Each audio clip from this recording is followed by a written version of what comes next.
वाली बहू। शकुंतला बहुत ही धार्मिक महिला है। हर समय पूजा पाठ में लगी रहती है। वो कोई भी काम बिना शुभ मुहूर्त के नहीं करती है। शकुंतला अपने बेटे राज की शादी करवाना चाहती है, इसलिए वो पंडित जी के पास राज की कुंडली लेकर जाती है। प्रणाम पंडित जी, मेरा बेटा राज बहुत संस्कारी है। पूजा पाठ और धर्म कर्म के कार्यों को बहुत निष्ठा से पूर्ण करता है। मैं अपने बेटे की शादी कराना चाहती हूँ, इसलिए उसकी कुंडली ले आई हूँ। शकुंतला पंडित जी को कुंडली देते हुए कहती है और पंडित जी कुंडली को ध्यान से देखकर कहते हैं, बेटे, तेरे बेटे का उज्जवल भविष्य है। इसका गृहस्थ जीवन भी अच्छा रहेगा, परंतु क्या पंडित जी? परंतु एक बात का विशेष ध्यान रखना होगा। तुम्हें अपने बेटे की शादी उसी लड़की से करानी होगी जिसके गाल पर तिल हो। वो लड़की तुम्हारे घर, तुम्हारे बेटे और तुम्हारे भविष्य के लिए सुख, शांति और समृद्धि लाएगी। तुम्हारा भाग्य केवल उस लड़की के आने से ही जागेगा। जी पंडित जी, मैं ऐसी ही बहू लाऊंगी जिसके गाल पर तिल हो। धन्यवाद पंडित जी, धन्यवाद। पंडित जी का धन्यवाद करके शकुंतला वहां से चली जाती है। अब वो दिन रात तिल वाली बहू के बारे में सोचती रहती है। शकुंतला अपने बेटे का जहां भी रिश्ता लगाती तो उसकी एक ही शर्त होती कि तिल वाली बहू चाहिए, लेकिन उसे तिल वाली बहू कहीं मिलती ही नहीं।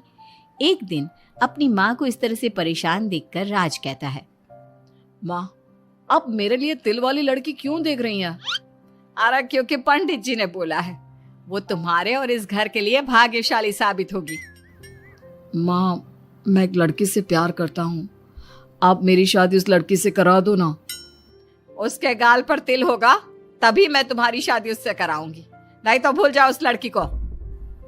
माँ की बात सुनकर राज को लगा कि माँ उसकी शादी कभी होने ही नहीं देगी, इसलिए उसने बिना कुछ सोचे समझे बोल दिया, अब माँ है ना, उसके गाल पर तिल है। सच में माँ, बहुत प्यारा तिल है। तू सच कह रहा है बेटा? अरे तो तूने मुझे पहले क्यों नहीं बताया? जल्दी से मुझे उस लड़की से मिलवा दे। ठीक है माँ, मैं बात करता हूँ उससे। अगले दिन राज रोशनी के पास पहुंचा और उसे सारी बात बताई। रोशनी ने सारी बात जानने के बाद कहा, राज, तुमने माँ से झूठ क्यों बोला? मेरे गाल पर कोई तिल नहीं है। अरे मेरे पास कोई और रास्ता नहीं था रोशनी। उस समय मुझे जो ठीक लगा मैंने किया। अगर मैं ऐसा नहीं बोलता तो माँ मेरी शादी किसी तिल वाली लड़की से करा देती। माँ से इसे झूठ बोलना ठीक नहीं है। माँ को कोई तिल वाली लड़की मिलती ही नहीं, तो माँ अपने आप तुम्हारी शादी मुझसे कराने के लिए तैयार हो जाती। अरे तुम्हें पता नहीं, पंडित जी के मुख से निकली बात मेरी माँ के लिए पत्थर की लकीर है। वो आकाश पाताल एक कर देंगी, लेकिन तिल वाली लड़की ढूंढ कर ही रहेंगी। जो भी हो राज, लेकिन माँ को जब कभी सच्चाई का पता चलेगा तो उन्हें बहुत दुख होगा। और मेरे गाल पर तो तिल है ही नहीं, अब मैं माँ से कैसे मिलूंगी? तुम अपने गाल पर काजल से एक तिल बना लो ना, बाकी मैं संभाल लूंगा। अगले दिन रोशनी ने ऐसा ही किया। उसने काजल से गाल पर एक तिल बना लिया। इसके बाद राज ने रोशनी को अपनी माँ से मिलवाया, और जब शकुंतला ने रोशनी को ध्यान से देखा तो उसके गाल का तिल देखकर बहुत खुश हो गई और दोनों का रिश्ता पक्का कर दिया। कुछ ही दिनों में शकुंतला ने राज और रोशनी की शादी बहुत धूमधाम से करा दी। बहू, राज, जल्दी बाहर आओ, एक खुशखबरी है। रोशनी और राज बाहर आते हैं। राज, देखा, मेरी बहू के भाग्य से घर में खुशी आने लगी। जिस जमीन का केस हम पिछले 10 साल से लड़ रहे थे ना, वो केस अब खत्म हो गया है। अभी अभी वकील साहब का फोन आया है, वो केस हम जीत गए हैं।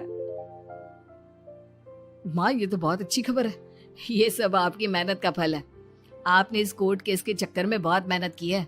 अरे नहीं बेटा, ये तो मेरी तिल वाली बहू के भाग्य से हो रहा है। पंडित जी ने बिल्कुल सही कहा था। शकुंतला रोशनी को बहुत प्यार करती है, लेकिन रोशनी के मन में दुख होता है। वो सोचती है, माँ मेरे झूठ को सच समझ रही है। अगर माँ को ये पता चल गया कि ये तिल नहीं काजल है तो उन्हें कितना दुख होगा। मैं आज ही राज से बात करूंगी कि वो माँ को सारी सच्चाई बता दे। शाम को राज घर आता है तो रोशनी राज से कहती है, राज, हमें माँ को सारी सच्चाई बता देनी चाहिए। घर में कुछ भी अच्छा होता है तो माँ को लगता है कि सब मेरे गाल के तिल की वजह से हो रहा है। तुम्हारे गाल की तिल की वजह से कुछ नहीं हो रहा। लेकिन हाँ, तुम्हारी वजह से हो रहा है। तुम इस घर में लक्ष्मी का रूप लेकर आई हो। सब बात ठीक है राज, लेकिन मैं माँ से और झूठ नहीं बोल सकती। मैं कल ही उन्हें सब कुछ सच सच बता दूंगी। नहीं रोशनी, अभी हम कुछ नहीं बता सकते। अभी हमारी शादी को ज्यादा दिन भी नहीं हुए। तुम माँ के दिल में अपने लिए थोड़ी और जगह बना लो, उसके बाद में पक्का मैं ही माँ को सब कुछ बता दूंगा। इस तरह से दिन गुजरने लगते हैं और शकुंतला के घर में खुशियों का आना लगा रहता है। शकुंतला अपनी बहू से बहुत प्यार करने लगी थी। एक दिन शकुंतला रोशनी के कमरे में गई। बहू, ओ बहू, कहाँ है तू? माँ मैं बाथरूम में हूँ, नहा रही हूँ। अरे देख तो मैं तेरे लिए क्या लाई हूँ, जल्दी बाहर आ। अब मैं क्या करूं? मेरे पास तो काजल भी नहीं है। अब चेहरे पर क्या लगाऊं? राज तुमने अच्छा फंसाया मुझे। माँ आप अपने कमरे में जाइए, मुझे नहाने में थोड़ा टाइम लगेगा। मैं खुद आपके कमरे में आ जाऊंगी। नहीं बहू, तू जल्दी से निकल कर आ, मैं यहीं बैठी हूँ तेरे कमरे में।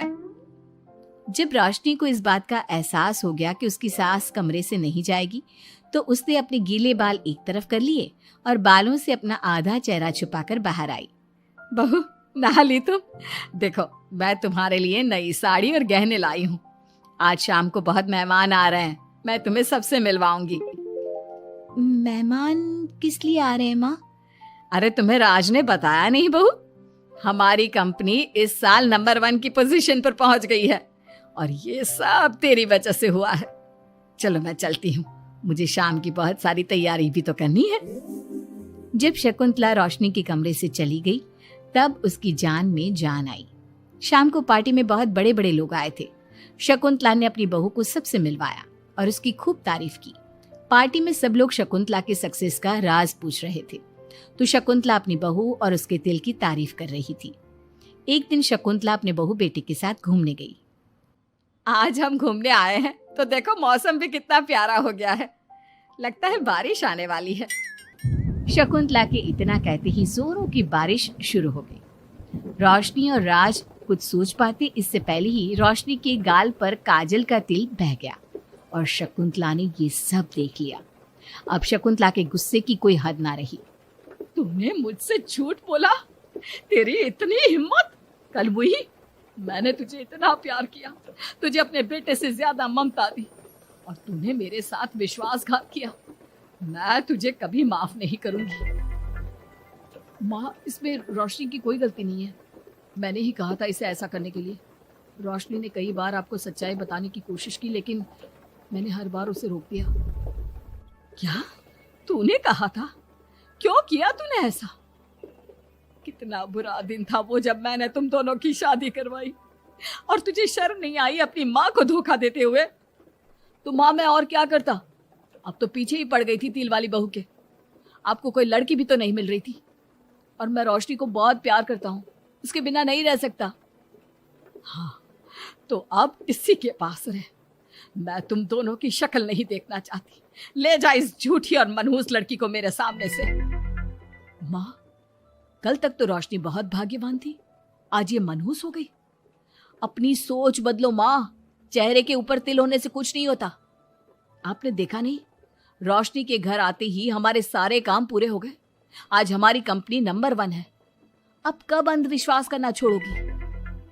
बेटे के इतना समझाने पर माँ को समझ में आ जाता है कि वो गलती कर रही है। शकुंतला अपने बहू बेटे को लेकर घर आ जाती है। अगले दिन शकुंतला रोशनी के गाल पर काजल से एक तिल बना देती है। राज और रोशनी शकुंतला को बहुत हैरानी से देखते हैं। तब वो कहती है, ऐसे क्या देख रहे हो तुम दोनों? ये तिल नहीं, काला टीका है, ताकि मेरी बहू को किसी की नजर ना लगे। शकुंतला की बात सुनकर सब हंसने लगते हैं।